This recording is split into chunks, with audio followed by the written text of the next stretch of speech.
Note किया था अभी कहीं से, एक टीचर की सालाना सैलरी एवरेज, उसमें ऊपर नीचे की क्लासेस नहीं होंगे, एक एवरेज फिगर मैं दे रहा हूं आपको।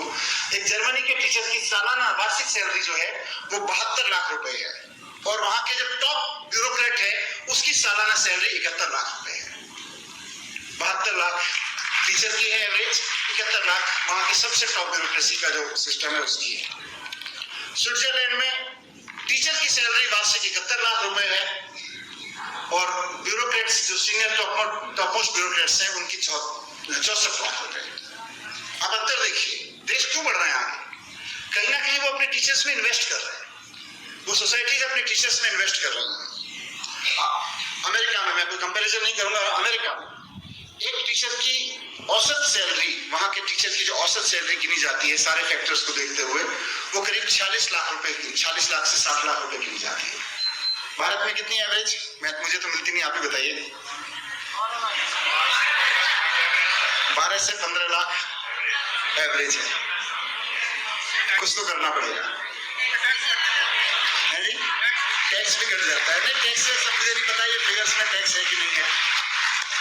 मुझे लगता है, मैं सही में दिल से बोल रहा हूं, किसी राजनीतिक उसमें नहीं, एक भारतीय होने के नाते बोल रहा हूं कि अगर हमें 2047 के भारत की नींव रखनी है और उसमें टीचर्स से हमें यह अपेक्षा करनी है कि अब 2047 के भारत का निर्माण आपके क्लासरूम से होगा, तो आज हमें ये निर्णय लेना पड़ेगा। आज लें, आज से 5 साल बाद लें, 6 साल बाद लें, 2 साल बाद लें, किसी समय पूरे देश को एक बहुत सोच समझ के लेना पड़ेगा कि हमारे देश में भी टीचर्स की सैलरी सबसे ज्यादा, किसी भी अधिकारी से ज्यादा होनी चाहिए।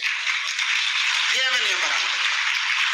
मैं ये नहीं कह रहा कि टीचर्स को सबसे ज्यादा तनख्वाह दो और फिर जब सबसे ज्यादा सीनियर टीचर हो उसको भारत का कैबिनेट सेक्रेटरी बना दो, नहीं, वो नहीं होगा। या डीएम बना दो। डीएम तो आईएएस को बनाना पड़ेगा। वो एक क्वालिफिकेशन लेके आते हैं, एक एक्सपीरियंस लेके आते हैं, खास तरह की नॉलेज लेके आते हैं, तो डीएम का काम तो एक आईएएस ही करेगा।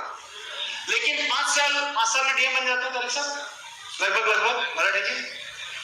तो 5 साल में एक आदमी डीएम बनता है, वो डीएम 5 साल वाला आईएएस ही बनेगा। लेकिन 5 साल के डीएम आईएएस की सैलरी और 5 साल के शिक्षा विभाग में काम कर रहे टीचर की सैलरी देखी जाए तो मेरी राय में 5 साल के टीचर की सैलरी ज्यादा होनी चाहिए एक आईएएस से। कैबिनेट सेक्रेटरी कितने साल में बनता है? 34 ईयर्स। लगभग 30 से 35 साल में भारत के जो सबसे ज्यादा सैलरीज पाने वाले सरकार में देखें तो अधिकारी होते हैं आईएएस, उनकी तनख्वाह 30-35 साल में कैबिनेट सेक्रेटरी बन जाते हैं वो, या सेक्रेटरीज बन जाते हैं। वो पीक होता है वो पोजीशन का, तो वो पोजीशन तो वही लोग भरे क्योंकि आपने खड़ा किया है उनको आईएएस बना के। लेकिन भारत वो देश होना चाहिए जहां जब हमने कहा गया गुरु ब्रह्मा गुरु विष्णु, हम हर उसमें गाते हैं, या कबीर दास जी का वो दोहा सुनाते हैं तो वो दोहे तक सीमित रह गया। गुरु गोविंद दो खड़े काको लागू पाए, बलिहारी गुरु आपने गोविंद दियो बताए। लेकिन सैलरी में हम नहीं पूछते, बलिहारी गुरु आपने गोविंद दियो बताए, सैलरी हम किसी और को ज्यादा देंगे। मुझे लगता है वो नीति बदलनी पड़ेगी। आज भारत को इस नीति की जरूरत है क्योंकि हम ही कर सकते हैं। मैंने खूब सर्च किया, इंटरनेट तो नहीं था मेरे पास में, किताबें थी, मैं इनसे, मेरी रिसर्च टीम, मेरे टीम किताबें ला के देती रहती थी मुझे। मैंने इनसे कहा दुनिया जान की किताबें लाओ इस विषय पर, मैं पढ़ना चाहता हूँ, समझना चाहता हूँ। मुझे कहीं नहीं मिला कि किसी देश ने ये कॉन्सेप्ट दिया हो दुनिया में कि गुरु गोविंद दो खड़े काके लागू पाए, बलिहारी गुरु आपने गोविंद दियो बताया। तो भगवान से पहले भी गुरु को हम पूछना चाहते हैं। किसी दुनिया में किसी कॉन्सेप्ट नहीं है। गुरु ब्रह्मा गुरु विष्णु कहीं को दुनिया में कॉन्सेप्ट नहीं है, भारत की भूमि पर ये कॉन्सेप्ट है।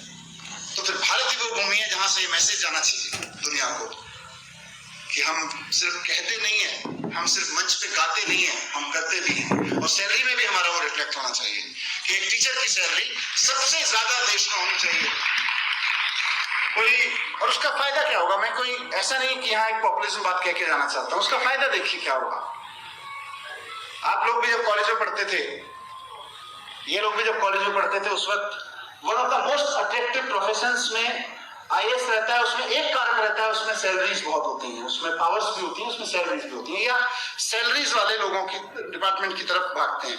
तो आज दिल्ली यूनिवर्सिटी में जो लोग बच्चे पढ़ रहे हैं उनके अंदर ये सेटिस्फेक्शन हो, कोई चिंता की बात नहीं, हमने तो टीचर का प्रोफेशन चुन लिया, हम तन मन धन सारा लगाएंगे, एक अच्छे टीचर बनेंगे और देश को खड़ा करेंगे। सरकार ने व्यवस्था कर रखी है, सैलरी हमें सबसे ज्यादा मिलेगी। ये एक नीति की जरूरत है देश में, और मैं समझता हूँ वो बन सकती है। अब समय आ गया है वो नीति बनाने का। आइए ऐसे भारत, क्योंकि चारों तरफ चर्चा है कि हम 2047 का भारत कैसा खड़ा करेंगे, विकसित भारत की तरफ कैसे चलेंगे। मेरा मानना है कि टीचर्स को वो सम्मान दिए बिना और वो जगह दिए बिना जिसमें हमारी परंपराओं में भी रिफ्लेक्ट होता है, लेकिन हमारी बैलेंस शीट में भी रिफ्लेक्ट होना चाहिए कि हमारे यहाँ टीचर्स सबसे ज्यादा सैलरी पाते हैं। हम वो देश हैं जहाँ टीचर सबसे ज्यादा सैलरी पाते हैं किसी भी सरकारी कर्मचारी की तुलना में। वहां पहुंचेंगे, मुझे लगता है भारत को फिर विकसित होने से कोई नहीं रोक सकता। और जब तक इस तरह की चीजें नहीं होंगी, खाली इससे नहीं होगा, लेकिन जब तक इस तरह की चीजें नहीं होंगी, कोई धक्का भी मारेगा तो भारत विकसित हो नहीं सकता।